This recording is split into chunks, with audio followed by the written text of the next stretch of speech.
Well, I have got a Gopher Flats report for y'all. Here on the Toad Ranch, we had some excitement. And I mean, it got real exciting around here.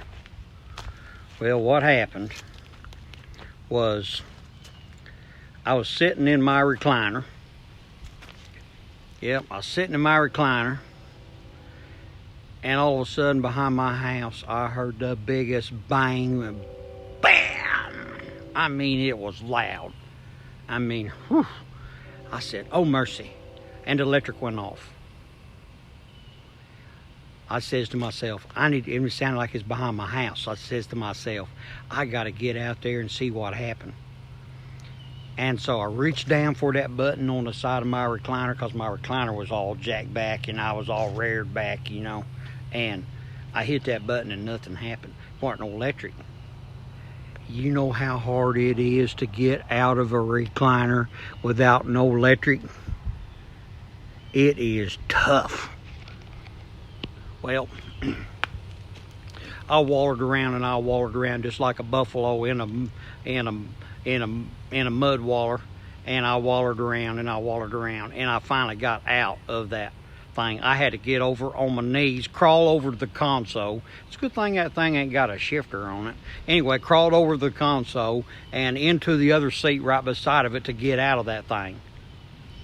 And I had an old cat sitting there with me, and he's a scratching and a kicking and everything and trying to get off too, and I'm wallering and he's wallering, and I mean, this cat weighs almost 15 pounds, and he's a wallering, and I'm not going to tell you how much I weigh. I weigh way over that. But anyway, the wallering, and we finally got out of there. He's a scratching and a kicking, and I'm a wallering, and it seems like neither one of us can get out of that recliner because I ain't got no electricity on it. Well, telling you what, them electric recliners are pretty good when you got electric, but whenever they don't have no electric, they're worthless, let me tell you.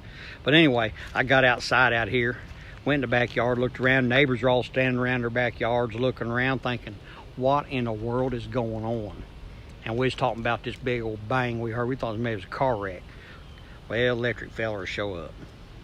Boy, that's quick on the draw. I mean, they must have been close handy here in some coffee shop or something, because I mean, they was here just almost immediately. You know, they come in here with bells and whistles on. And I mean, they come in here and they looked around and they found a tree limb on my land hanging on a highline wire back here and touching the ground. Well, they turned on the electric. Another big old explosion, and boy, a big old fireball shot up in the tree over there. Ooh, boy, it was about 15 feet from me. Look at my hair. I mean, my hair's electrified. I mean, it's just sticking up all over. Mercy sakes. I mean, it was loud, and it was smoked, and it was orange. Well, them old boys, they just laughed a little bit, and they cut that limb off, and everything was okay now. They got it back on. But I figured y'all needed, you know, a report, you know, from Gopher Flats. So that's the report for today. See y'all.